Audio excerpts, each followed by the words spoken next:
With a burst of desperation, Kavik brought his hands up and melted a small portal. He squirmed through and flopped onto the third floor like a landed fish, gasping for breath. The first thing he did was whip the water off himself like it was a cloud of mosquito leeches. He spotted a large oil lamp across the room and pushed himself over to it with his heels, hoping he could get close enough before he blacked out. But in the first bit of luck he'd had all night, no one interrupted his crawl for survival. The room was empty. Fate allowed the giant soapstone lamp to do its work, and blood slowly returned to Kavik's extremities. Once he had the strength to raise his head, he looked around. He was in the poshest quarters of the Blue Manse, that much was obvious.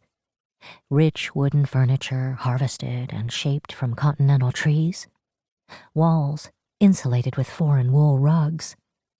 Decorative plants that surely would have perished the instant they left the sanctuary of this floor. No furs, though, strangely enough. Not a single scrap, when desirable hides and skins were one of the staple commodities of Bin-er. A desk, topped with a giant slab of polished obsidian, drew his eye. It held a messy pile of books and scrolls, stacks of correspondence. That was what Chiu had sent him for. Information. His orders were to make his way into this room and memorize anything that looked important. Might as well start with the ones being used. A large scroll had been spread out, its corners weighed down by books. A building plan of some sort. He couldn't read the notes, so he carefully removed the weights, noting how they lay so he could replace them, and held the paper up to the light. The door opened. He lowered the scroll. A girl, about 16 or 17 like him, walked in with her eyes closed. She wore several layers of orange and yellow robes, and a damp towel hung around her shoulders.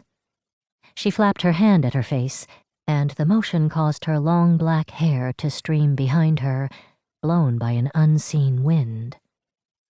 There was a small cut along her forehead, higher than her hairline would have normally been. The redness stood out on the wide blue arrow tattooed onto her scalp. Nicked herself shaving, Kavik thought.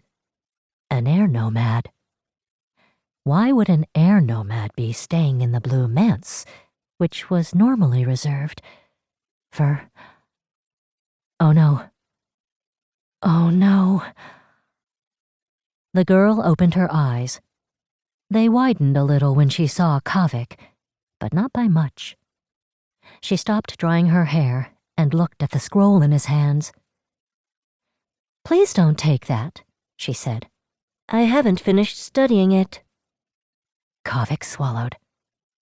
If he could open his mouth to speak, he might pray to the moon and ocean that this wasn't actually happening, and he was imagining it all in his head.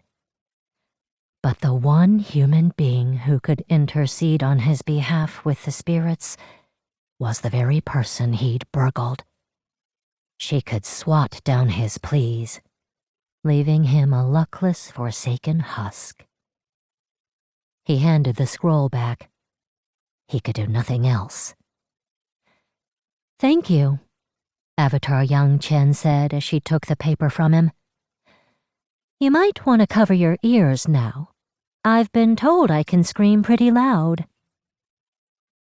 Spirits above, she wasn't kidding. The Avatar's air-bending powered cry hurt Kavik's ears through his palms and snuffed the oil lamp's wick out. The force of her lungs hit him in waves, like the roar of a tiger-dillo. A pair of guards came running down the hallway and blocked the exit. "Intruder!" they bellowed once they spotted Kavik. "Intruder in the Avatar's room!" One of them raised his fist. Firebender. Kavik didn't think. On instinct, he grabbed the nearest cover and ducked behind it. To everyone's great shock, including his own, that was the Avatar herself. "Swine!" The firebender was hoarse with fury. "How dare you!" Hey, no one felt worse about it than him.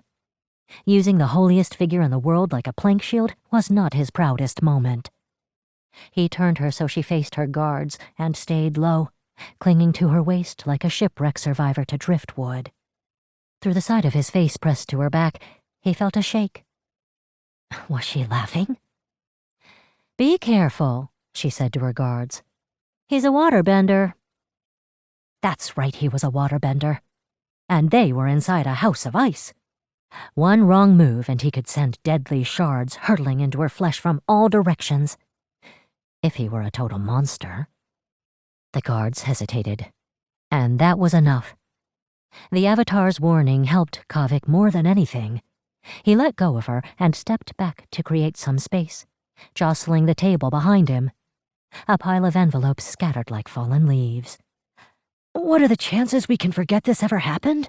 Kavik said to the room, genuinely asking. Dead silence. "No? All right then." With a flourish, he leaned back and splashed through the floor.